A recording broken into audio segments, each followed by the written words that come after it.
A performance of a very special kind took part in Central Australia this week as the Grammy Award-winning Soweto Choir kicked off its national tour. The group ventured out to the desert community of Areyonga to sing alongside the local Aboriginal women's choir. Louisa Rebgetz reports.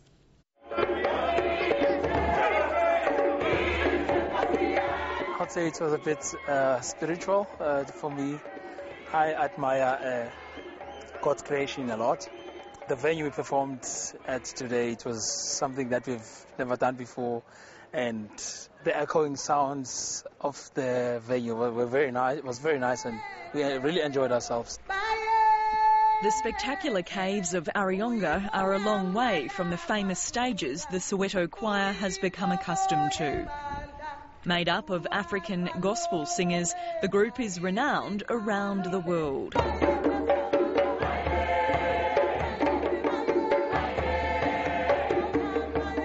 The intrigue of Australian Indigenous culture brought the choir to Central Australia to launch its Australian tour.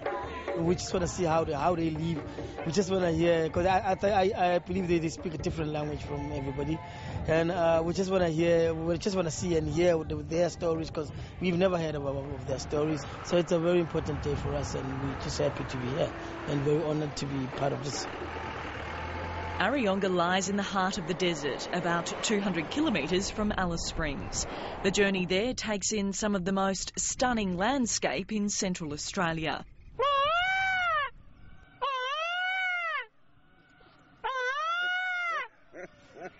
Hello. The Soweto Choir was invited here because of Areyonga's choral heritage. An Aboriginal women's choir was born after a Lutheran mission was established in the 1940s. The Areyonga choir now travels far and wide. Song has always been important for Aboriginal people, and particularly for Western Desert Aboriginal people. They've used song in their ceremonies, in their stories, their dreaming stories, and they've always chanted these songs unaccompanied. And it seemed to be a natural progression for them to be very musically minded or to continue singing in a church context. There's a lot of talent, not only in terms of traditional music, but the music that they've learnt, the church music, the new music they're writing, and their love of what we would call world music. You know, you introduce stuff to them and they're like sponges. Both choirs join together inside the local church. We normally come to Australia and just get on stages and perform, but today is more spiritual for us, where we get to share a bit of our culture and we'll get to learn from you guys.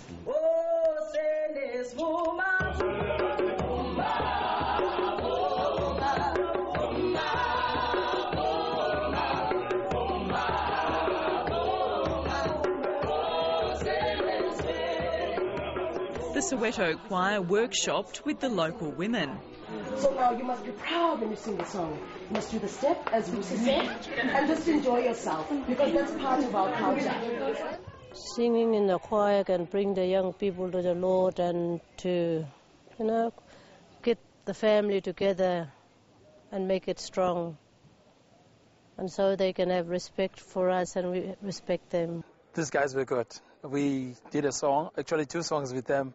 I enjoyed working with them.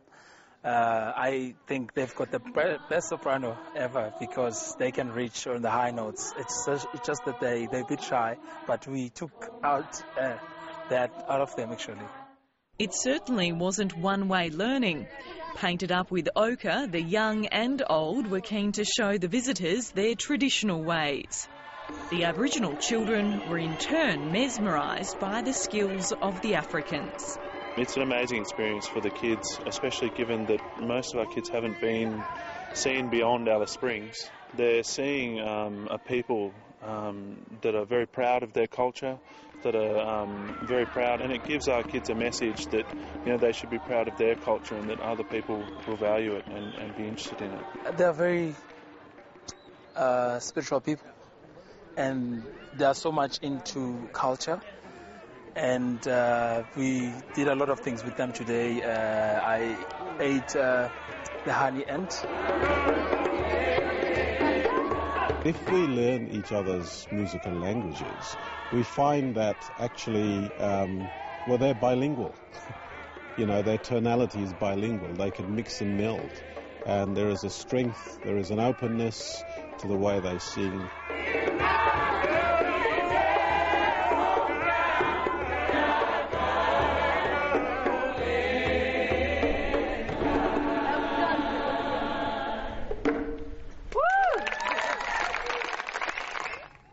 Beautiful.